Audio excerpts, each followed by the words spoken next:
जो पैदा कंदड़ आहे सो आहे मारींदो उन रब खां ड्रिज जेको क़ब्रुनि मां उथारींदो उन रब खां ड्रिज जेको क़ब्रुनि मां उथारींदो जो पैदा कंदड़ आहे सो आहे मारींदो उन रब खां ड्रिज जेको क़ब्रुनि मां उथारींदो सजदा बि कजनि उन जा जंहिं आहे कयो पैदा हर शिरक कुफर बिदअत जा भोर कजनि भांडा राज़ खे कजे राज़ी जो मार जियारींदो राज़ खे कजे राज़ी जो मार जियारींदो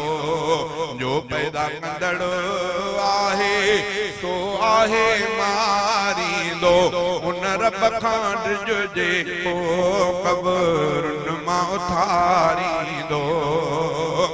उन ॾींहं खे यादि कजे दुनिया ई फना थींदी कावड़ में ख़ुदा हूंदो धरती बि ततल हूंदी महशर जे दिहाड़े रब सिज वेझो बिहारींदो महशर जे दिहाड़े रब सिज वेझो बिहारींदो जो पैदा कंदड़ आहे सो आहे मारींदो उन रब खां ड्रिज जेको क़ब्रुनि मां उथारींदो आवाज़ जिते हूंदा रुगो नफ़्सी नफ़्सीअ जा पीउ माउ बचा मिठड़ा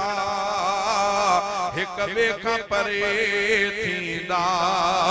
उहो बचंदो जो रब जे हुक्मनि ते गुज़ारींदो उहो बचंदो जो रब जे हुक्मनि ते गुज़ारींदो क़ुरान अंदरि जेको अल्लाह चयो आहे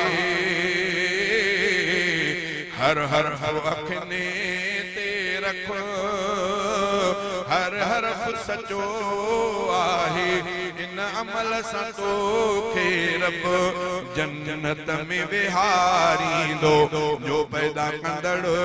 आहे सो आहे मारींदो उन रब खां ड्रिज जेको क़ब्रुनि मां उथारींदो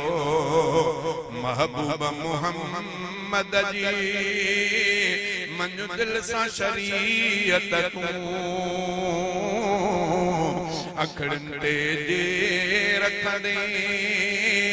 साईं जी नसीहत तूं मदनीअ जे हथां मालिक कौसर को पियारींदो मदनीअ जे हथां मालिक